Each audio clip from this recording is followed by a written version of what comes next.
Hey, this is Michael Jordan with AB Friendly Company. You're down here at the Underground Meadery, and I'm enjoying pomegranate mead.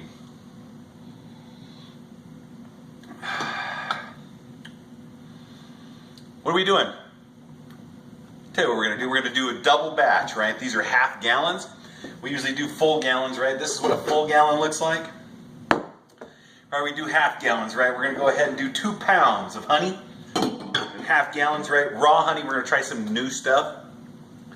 I believe this one right here is sourwood, and this one's star thistle, right? So we're going to make 2 half-gallon batches of mead using 2 different honeys: Smiley Balloons, Red Star, Yellow Pack, Premier Champagne yeast. Let's get started. So the first thing we're going to do is we're going to dump our honeys directly into the jugs. Now, I already have water in my coffee pots, right? So what you're seeing here is how I do meads on a Friday night coming home from work, right? As I work, I get home at about 11 o'clock. So I'm able to put water in the coffee pot, get it going, and then I just dump a honey in a jug. And by the time the water's done out of the coffee pot, I'm able to stick it back in these jars and get all the residual honey out.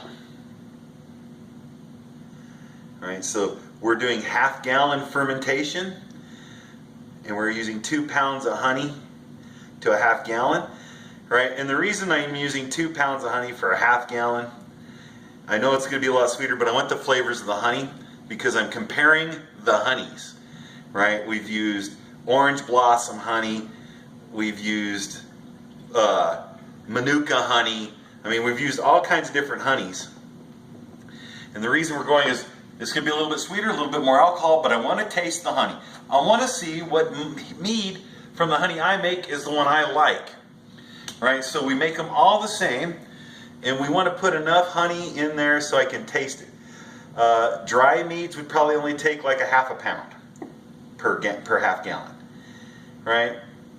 So this is going to be a sweeter mead, a higher sack mead, and these are both darker honeys.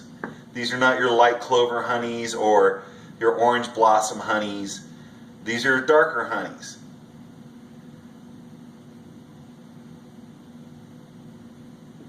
So we're going to have to fare and see how they fare out when it comes to colorization and how they look, right? Underneath the light, right? Compared to the different honeys. See which one's clearer, which meads are reds. Sometimes the honeys make the meads different colors as well. The yeast eats about everything, leaving very little bit alcohol and the enzymes and minerals that are put in. But if it's sugar, if the colorization, the caramelization is from the sugar, it's gone. It's eaten. All right. So we're doing sourwood and star thistle. Like I said before, I've got my coffee pot. We just pour a little hot water in.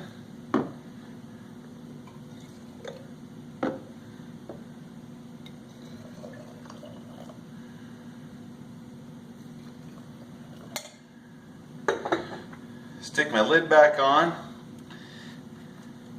Here's the funny part, right, is where I put the wrong one in the wrong jar and mix them. That's what we were going to do, is I was going to do two batches, and I was going to mix 2 different honeys together, right? But I didn't have enough because I was going to mix the sourwood with the thistle and make a batch, and then a sourwood and a thistle, and I just didn't order enough from the raw honey company. And because then we could have tried one and then the mix and see what it did. Because you can even mix your honeys, right? But it's kind of cool. Here's some really cool information, right? Not only can you mix your honeys, I can brochet and mix honeys. So I mean, there's like a massive category here that I don't think people really see. Is I could have brocheted 1 pound of this and added it to another one. I could have brocheted a pound of this and added it to a different honey. All right, changing, man, all kinds of different stuff. So there are many ways to use honey, blending them together, brocheting them, infusing them. You can change all kinds of stuff with this type of sugar. I think it's way better and getting way more flavors than you do with beers. Beers are very complex. adding hops at different boiling points, different types of malts for colorization and darkening and thickening.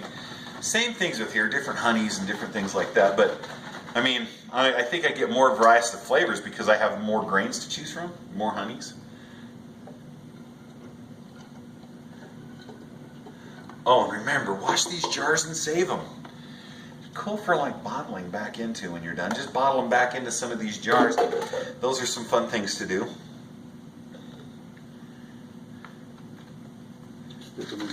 All right.